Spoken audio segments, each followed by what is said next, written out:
¿Qué tal? Hoy vamos a meternos con una idea fuertísima, cómo desde que nacemos nos van condicionando sistemáticamente.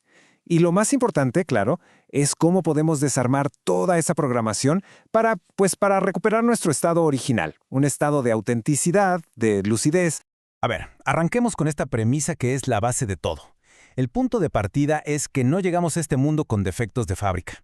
Llegamos enteros, completos, en un estado que podríamos llamar de paraíso, con una sensibilidad intacta y una inteligencia súper viva. La verdadera tragedia no es que lo perdamos, sino que nos lo arrebatan. Y bueno, esto nos lleva directo a la pregunta del millón, ¿no? Si nacemos completos, entonces, ¿qué pasa? ¿En qué momento se empieza a construir esa coraza, esa armadura que llamamos ego? ¿Cómo es que ocurre ese proceso que nos va alejando de lo que realmente somos?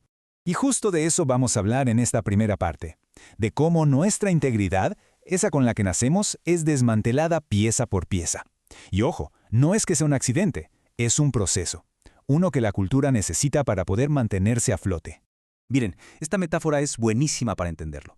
Pensemos que nuestra inteligencia natural es como una rosa viva, abierta, sensible, vulnerable.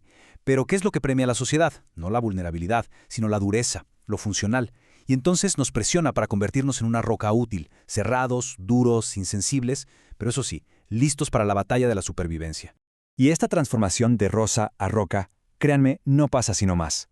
Se lleva a cabo en 3 fábricas de domesticación que están perfectamente coordinadas: la familia, la escuela y la religión. Y cada una tiene un trabajo muy específico en la construcción de esa armadura. La primera fábrica, la familia, enseña la posesión. Frases como «mi hijo» o «es que eres mi orgullo» no describen tanto cuidado sino propiedad.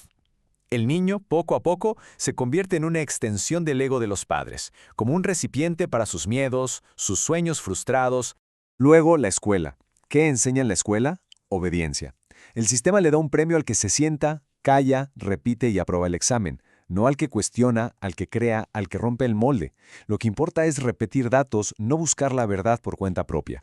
Y la tercera fábrica, la religión, que muchas veces lo que hace es inculcar culpa y sumisión. El mensaje es claro. Obedece a una autoridad superior, que está afuera. Y con eso se va pagando la guía y la autoridad interna que todos traemos de fábrica. Bueno, pasemos ahora a ver las consecuencias de todo este condicionamiento.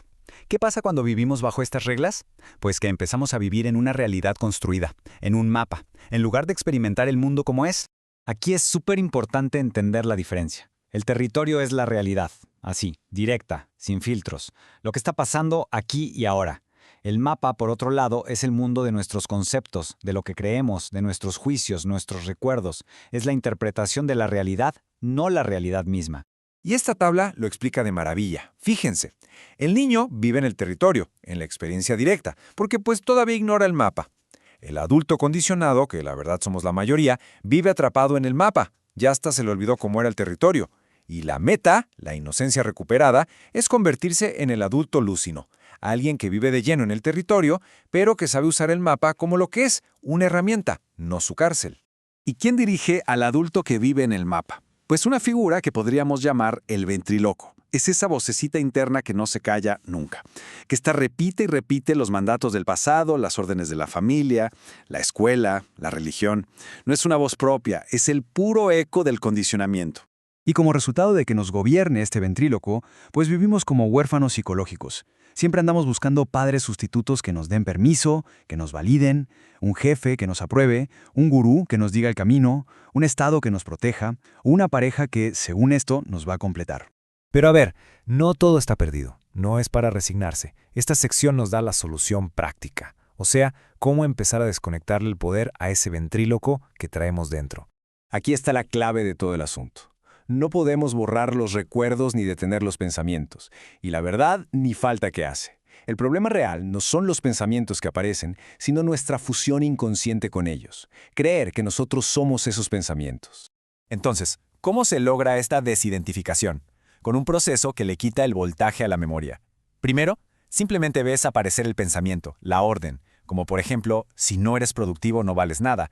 Segundo, lo observas sin juzgarlo, sin discutir con él, como si fuera un pájaro que pasa volando frente a la ventana. Y tercero, al no darle la energía de tu atención, el pensamiento solito pierde su carga emocional, se desinfla. El resultado de practicar esto es una transformación brutal. Nuestro archivo mental, o sea, la memoria, deja de ser un tirano que gobierna cada una de nuestras reacciones. Se convierte en una biblioteca, un lugar neutral al que acudimos solo cuando necesitamos un dato práctico, como dónde estacioné el coche, pero que ya no tiene poder sobre nosotros. Y cuando el archivo ya no es un tirano, nuestras acciones cambian por completo.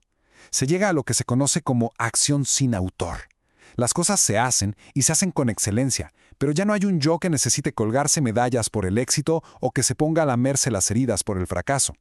La acción se vuelve pura, como un juego, libre de todo el peso del ego. Y así llegamos a la culminación de este viaje.